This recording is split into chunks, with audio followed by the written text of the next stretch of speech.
दोस्तों diabetes, hypertension या अन्य किसी नॉन कम्युनिकेबल डिसीज़ को प्रारंभिक अवस्था में रोका जा सकता है, उसको रिवर्स भी किया जा सकता है। ये तभी संभव है जब आपको मेटाबॉलिज्म, न्यूट्रिशन और लाइफस्टाइल की सही जानकारी प्राप्त हो। आज हम ह्यूमन न्यूट्रिशन और मेटाबॉलिज्म पे बात करने। ह्यूमन न्यूट्रिशन न्यूट्रिशन का मतलब है दोस्तों जो हम खाना खाते हैं उससे हमारी बॉडी में क्या क्या न्यूट्रिएंट्स मिलते हैं और इन न्यूट्रिएंट्स की वजह से हमारी बॉडी के डाइजेशन प्रोसेस और मेटाबॉलिज्म में क्या क्या इफेक्ट आते हैं। जो हमारा खाना है उसमें दो प्रकार के न्यूट्रिएंट्स होते हैं या पोषक तत्व होते हैं। Number one macro nutrients, number दो माइक्रो न्यूट्रिएंट्स। जो मैक्रो न्यूट्रिएंट्स हैं उसमें जो एग्जांपल हैं प्रोटीन, फैट और कार्बोहाइड्रेट। और जो माइक्रो न्यूट्रिएंट्स हैं उसमें मिनरल्स और विटामिन्स। आप वेज खाएं, नॉन वेज खाएं, बस बॉडी को उस पर्टिकुलर फूड में मैक्रोन्यूट्रिएंट्स और माइक्रोन्यूट्रिएंट्स की क्वांटिटी से मतलब होता है। अगर इन न्यूट्रिएंट्स की मात्रा आपके भोजन में सही है तो आपकी मेटाबॉलिज्म सही चलती रहेगी। अगर इन न्यूट्रिएंट्स की मात्रा आपके भोजन में लंबे समय तक सही नहीं है तो वहाँ से मेटाबॉलिक डिसअरेंजमेंट चालू होता है और यही मुख्य कारण होता है किसी नॉन कम्युनिकेबल डिसीज़ होने का। कैलोरी, जो हम खाना खाते हैं उसमें जो एनर्जी मिलती है उसको हम कैलोरी के टर्म में देखते हैं। 1 ग्राम कार्बोहाइड्रेट से हमको 4 किलो कैलोरी मिलती है, 1 ग्राम प्रोटीन से 4 किलो कैलोरी मिलती है, 1 ग्राम फैट से 9 किलो कैलोरी मिलती है। मतलब जो फैट है वो एनर्जी डेंस फूड में आता है। दोस्तों पुराने समय में जो सबसे बड़ी कमी थी वह खाने की कमी थी।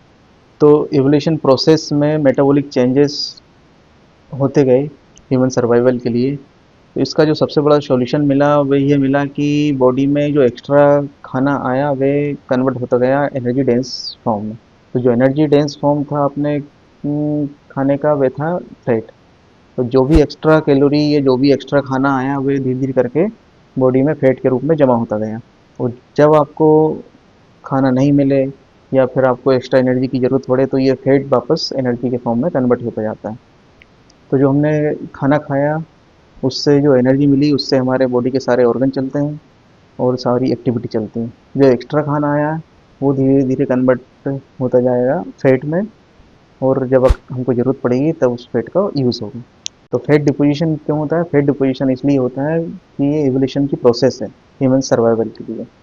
फैट डिपोजिशन होता कहाँ है? फैट डिपोजिशन की दो साइट है। Number one visceral fat, number दो सबक्यूटेनियस फैट। विसरल फैट उसको बोलते हैं जो कि आपकी बॉडी के अंदर ऑर्गन है उनके आसपास धीरे धीरे फैट जमा होता जाता है। सबक्यूटेनियस फैट जो आपकी स्किन है उसके नीचे जो डिपोजिशन होता है वो सबक्यूटेनियस फैट कहलाता है। जो विसरल फैट होता है वो सबक्यूटेनियस फैट के मुकाबले ज़्यादा हानिकारक होता है। और ये फैट डिपोजिशन आपके जेनेटिक मेकअप पर डिपेंड करता है मेनली कि फैट डिपोजिशन साइमल्टेनियसली चलता है सबक्यूटेनियस में भी और विसरल में भी। किसी व्यक्ति में विसरल फैट ज़्यादा जल्दी डिपॉजिट होता है, किसी व्यक्ति में सबक्यूटेनियस फैट डिपॉजिट जल्दी होता है। विसरल फैट डिपोजिशन बॉडी के लिए बहुत हानिकारक है क्योंकि वो पर्टिकुलर ऑर्गन के आसपास डिपॉजिट होता जाता है और उस ऑर्गन का जो काम होता है तो उस अंग का जो मुख्य काम होता है वो धीरे धीरे कॉम्प्रोमाइज़ होने लगता है। हमारी मेटाबॉलिज्म का जो सबसे मुख्य अंग होता है वो लिवर, और विसरल फैट डिपोजिशन सबसे जल्दी और सबसे पहले लिवर में ही चालू होता है। मेटाबॉलिज्म की अधिकतर प्रोसेस लिवर में ही होती है। लिवर में फैट डिपोजिशन होने से वो उसके जो पर्टिकुलर काम है वो सही से नहीं कर पाता है और यहीं से आपकी मेटाबॉलिक डिस्फंक्शन की स्टार्टिंग होती है। दोस्तों वीडियो में थोड़े थोड़े मेडिकल के टेक्निकल टर्म भी आएंगे लेकिन आपको इतना तो पढ़ना ही पड़ेगा, तभी आप मेटाबॉलिज्म और न्यूट्रिशन को थोड़ा सा अच्छे से समझ पाएंगे। मेटाबॉलिज्म या चयापचय। मेटाबॉलिज्म शरीर के अंदर होने वाली बायोकेमिकल रिएक्शन है जिससे कि हम खाने को एनर्जी में कन्वर्ट करते हैं। इसके दो पार्ट होते हैं, number one anabolism, number two catabolism. Anabolism मतलब कि बनाना या deposition, number two catabolism. Catabolism मतलब कि तोड़ना या जलाना। इस प्रोसेस में बहुत से हार्मोन इन्वॉल्व होते हैं। जो एनाबॉलिज्म पार्ट है उसमें जो हार्मोन इन्वॉल्व होते हैं वह है ग्रोथ हार्मोन और इंसुलिन। जो कैटाबॉलिक प्रोसेस में जो हार्मोन इन्वॉल्व होते हैं वह थायराइड और कॉर्टिकोस्टेरॉइड। आपको आगे जो हार्मोन याद रखना है, इसको पढ़ना है, वो है इंसुलिन। दोस्तों इंसुलिन ही वह हार्मोन है हमारी बॉडी में जो कि मेटाबॉलिज्म को रेगुलेट करता है। इंसुलिन इंसुलिन को थोड़ा डिटेल में पढ़ना बहुत ज़रूरी है दोस्तों। इंसुलिन ही वह हार्मोन है जो हमारी बॉडी का मेटाबॉलिज्म रेगुलेट करता है। इंसुलिन पेंक्रियाज की बीटा सेल से सीक्रेट होता है। इसका मुख्य कार्य ब्लड में ग्लूकोज की मात्रा को कम करना होता है। जब भी हम खाना खाते हैं तो कार्बोहाइड्रेट से ग्लूकोज बनता है। ग्लूकोज ब्लड में एक लिमिट्स के ऊपर बढ़ेगा तो वो बॉडी के लिए हानिकारक होता है। इसलिए उसको इक्विलिब्रियम मेंटेन करने के लिए इंसुलिन सीक्रेट होता है, और वो एक्स्ट्रा ग्लूकोज जो बढ़ रहा है ब्लड में उसको कम करता जाता है। वो एक्स्ट्रा ग्लूकोज को सेल के अंदर डालता जाता है, इससे ब्लड का जो ग्लूकोज है वो लिमिट में रहता है। तो आप जितनी बार खाना खाएंगे उतनी बार कार्बोहाइड्रेट से ग्लूकोज बनेगा। ग्लूकोज इंसुलिन को स्टिमुलेट करेगा, इंसुलिन निकलेगा, उस ग्लूकोज को पकड़ के सेल के अंदर डालता जाएगा। ये प्रोसेस चलती रहती है।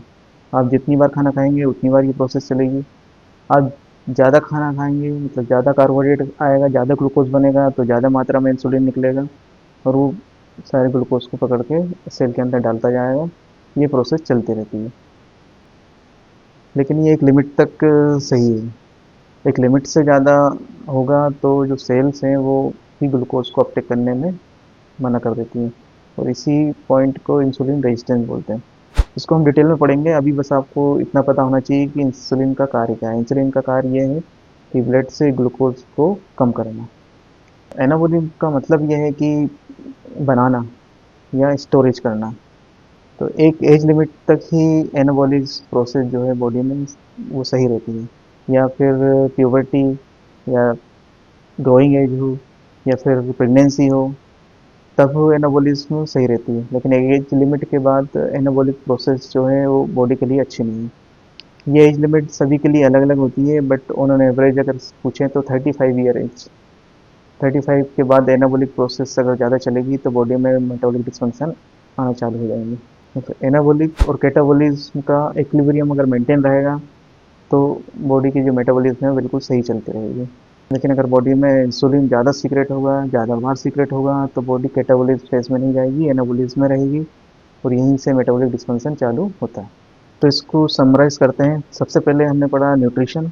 न्यूट्रिशन में पढ़ा है फूड में दो प्रकार के न्यूट्रिएंट्स होते हैं, मैक्रोन्यूट्रिएंट्स, माइक्रोन्यूट्रिएंट्स। मैक्रोन्यूट्रिएंट्स मतलब फैट, प्रोटीन, कार्बोहाइड्रेट। माइक्रोन्यूट्रिएंट्स मतलब विटामिन्स एंड मिनरल्स। कैलोरी ये यूनिट ऑफ एनर्जी है। 1 ग्राम कार्बोहाइड्रेट से 4 किलो कैलोरी, 1 ग्राम प्रोटीन से 4 किलो कैलोरी, 1 ग्राम फैट से 9 किलो कैलोरी। फिर हमने पढ़ा फैट डिपोजिशन क्यों होता है। फैट डिपोजिशन एवोल्यूशन का पार्ट है ह्यूमन सर्वाइवल के लिए। फिर पढ़ा हमने फैट डिपोजिशन कहाँ कहाँ होता है। फैट डिपोजिशन दो टाइप से होता है, number 1 visceral fat deposition, number 2 subcutaneous fat deposition. Visceral fat deposition जो बॉडी के अंदर ऑर्गन है उनके आसपास जो होता है उसको विसरल फैट डिपोजिशन बोलते हैं। जो स्किन के नीचे जो फैट डिपोजिशन होता है उसको सबक्यूटेनियस फैट डिपोजिशन बोलता है। इन दोनों में से जो सबसे ज़्यादा हानिकारक है वो है विसरल फैट डिपोजिशन। इसमें से भी जो सबसे खतरनाक है वो है लिवर में फैट डिपोजिशन। लिवर अपनी मेटाबॉलिज्म का सबसे मेन ऑर्गन है। फिर हमने पढ़ा मेटाबॉलिज्म। मेटाबॉलिज्म के दो पार्ट होते हैं, एनाबॉलिज्म एंड कैटाबॉलिज्म। एनाबॉलिज्म के जो रिस्पॉन्सिबल हैं वो है इंसुलिन। कैटाबॉलिज्म के लिए जो रिस्पॉन्सिबल है वह है कार्टिकोस्टेरॉइड एंड थायराइड हार्मोन। इन दोनों में अगर इक्विलिब्रियम रहेगा तो हमारी बॉडी की जो मेटाबॉलिज्म है वो सही चलती रहेगी। अगर इन दोनों में कोई दिक्कत होगी, एनाबॉलिज्म या कैटाबॉलिज्म प्रोसेस आगे पीछे होंगी, तो मेटाबॉलिक डिस्फंक्शन चालू होता है। जो मेन हार्मोन जो है हमारा जो मेटाबॉलिक रेगुलेशन के लिए इम्पोर्टेंट है बॉडी में वो है इंसुलिन, जो आपको पढ़ना है। इंसुलिन जो है बेसिकली बीटा सेल से निकलता है पेंक्रियास की, और उसका जो मुख्य काम होता है ब्लड ग्लूकोज को कम करना और बॉडी को एनाबॉलिक फेज में ले जाना, तो फैट डिपोजिशन और ऑर्गन फॉर्मेशन। अगर इंसुलिन बॉडी में ज़्यादा रहेगा या ज़्यादा बार सीक्रेट होगा तो बॉडी एनाबॉलिक फेज में रहेगी, कैटाबॉलिक फेज में नहीं जाएगी। और मेटाबॉलिक डिस्फंक्शन का मेन रीज़न है फैट डिपोजिशन। अगर बॉडी एनाबॉलिक फेज में रहेगी तो फैट जो डिपोजिशन है वो चलता रहेगा, फैट डिप्लीशन या फैट बर्निंग नहीं होगी। अगर फैट बर्निंग नहीं होगी तो बॉडी में जो नॉन कम्युनिकेबल डिसीज़ पहले से जो है वो रिवर्स होने की संभावना बहुत कम हो जाती है।